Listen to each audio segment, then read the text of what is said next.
Lampung say, sang bumi, buah jurai. Ulun Lampung minum kopi, dalih majang diserabi lambat. Jawablah salam dari kami, meski tak sempat berjabat tangan. Assalamualaikum warahmatullahi wabarakatuh. Tabi pun. Ya pun. Kami dari tim Solmed Universitas Teknokrat Indonesia akan mempresentasikan infografi kami yang berjudul Ubita Manifestasi Daerah 3T Menjadi Pendapa Pendidikan Indonesia. Saya Ariska Effendi dari Program Studi S1 Pendidikan Matematika sebagai Ketua Tim. Saya Yuli Santika dari Program Studi Pendidikan Matematika sebagai anggota tim. COVID-19 menguji pendidikan di Indonesia. Sebagai akibatnya, diterbitkan Surat Edaran Nomor 4 Tahun 2020 pada tanggal 24 Maret 2020 tentang pendidikan jarak jauh di masa pandemi COVID-19 oleh Kementerian Pendidikan dan Kebudayaan Republik Indonesia. Sebelum diadakannya pendidikan jarak jauh, pendidikan di daerah 3T terasa sangat berat. Pandemi ini membuat pendidikan di daerah 3T menjadi semakin berat. Salah satu tantangannya terletak pada minimnya akses internet dan kurangnya tenaga listrik. Kriteria penetapan daerah 3T menurut Peraturan Menteri Desa, Pembangunan Daerah Tertinggal dan Transmigrasi Nomor 3 Tahun 2016. Yang pertama, perekonomian masyarakat diukur berdasarkan persentase penduduk miskin dan pendapatan per kapita masyarakat di daerah tersebut.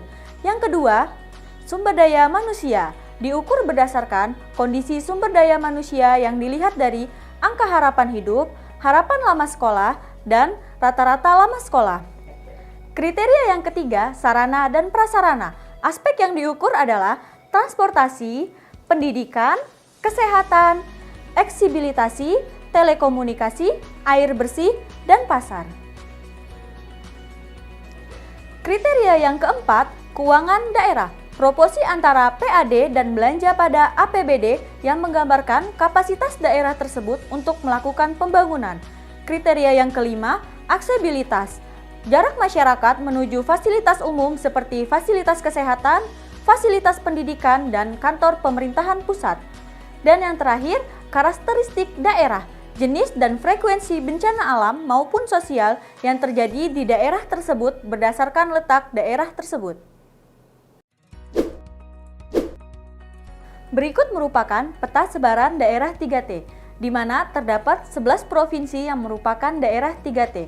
11 provinsi tersebut tersebar menjadi 62 kabupaten, 7 kabupaten di Sumatera, 3 kabupaten di Sulawesi, 8 kabupaten di Maluku, 14 kabupaten di Nusa Tenggara, dan yang paling banyak 30 kabupaten berada di Papua. Dari data tersebut dapat kita simpulkan bahwa masih banyak sekolah yang termasuk ke dalam daerah 3T.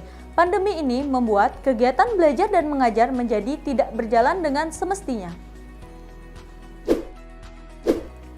Berdasarkan studi Yayasan Wahana Visi Indonesia pada 12-18 Mei 2020 dari 943 responden siswa di 251 desa daerah 3T, terdapat hasil 68% atau sebanyak 176 desa yang sudah memiliki akses untuk belajar daring dan 32% atau sebanyak 76 desa yang belum memiliki akses untuk belajar daring. Untuk membantu 75 desa tersebut, kita harus memecahkan masalah minimnya akses internet dan tenaga listrik yang terbatas. Pada implementasinya, terdapat kendala dalam pembangunan internet dan listrik di daerah 3T. Yang pertama, jarak tempuh daerah 3T yang jauh dari pusat kota, sehingga menyebabkan kesulitan untuk membawa alat-alat penyambung internet dan listrik. Yang kedua, kondisi geografis daerah 3T yang berupa kepulauan menjadi tantangan yang sulit untuk dilalui. Yang ketiga, akses untuk menuju daerah 3T memakan waktu cukup lama dan biaya relatif lebih mahal. Yang keempat, daerah 3T rawan terjadi bencana. Kendala-kendala tersebut membuat pembangunan internet dan listrik daerah 3T dikesampingkan. Oleh karena itu, dibutuhkan solusi yang praktis, fleksibel, dan relatif lebih murah. Kami memberikan salah satu solusi, yaitu Ubita. Apa itu Ubita? Ubita adalah Ubiku dan tabung listrik. Ubiku adalah internet satelit broadband yang dapat digunakan di mana saja tanpa membutuhkan sinyal.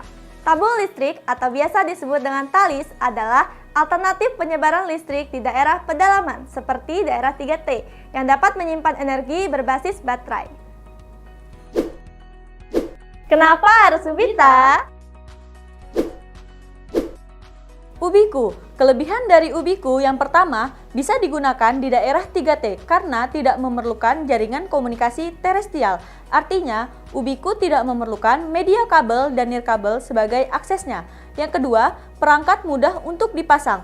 Pemasangan instalasinya hanya memerlukan waktu kurang lebih 1-3 jam. Yang ketiga, memberikan kecepatan tinggi. Kecepatan yang mencapai 10 MB per second. Yang keempat, stabil dan sesuai dengan cuaca di Indonesia. Tabung listrik memiliki kelebihan. Yang pertama, bentuk ringan dan portable untuk diletakkan dan dipakai di mana saja. Tabung listrik tidak membutuhkan ruang khusus untuk penyimpanan, serta mudah dipakai karena menggunakan sistem plug and play. Yang kedua, tidak memerlukan kWh meter, sehingga pemasangan lebih mudah dan biaya relatif lebih murah. Yang ketiga, pengisian ulang relatif singkat. Selama 4 jam, satu unit tabung listrik dapat menyuplai satu kebutuhan rumah di pedesaan. Dari pemaparan yang kami sampaikan, diharapkan pemerintah dapat lebih memperhatikan daerah 3T, sehingga para pelajar dan mahasiswa tak perlu kesulitan mencari wilayah yang teraliri internet dan listrik. Dengan pemerataan pendidikan dari daerah manapun siap untuk menghadapi tantangan global di era revolusi industri 4.0. Mak Ganta, kapan lagi? Mak Ram, sapa lagi? Wassalamualaikum warahmatullahi wabarakatuh.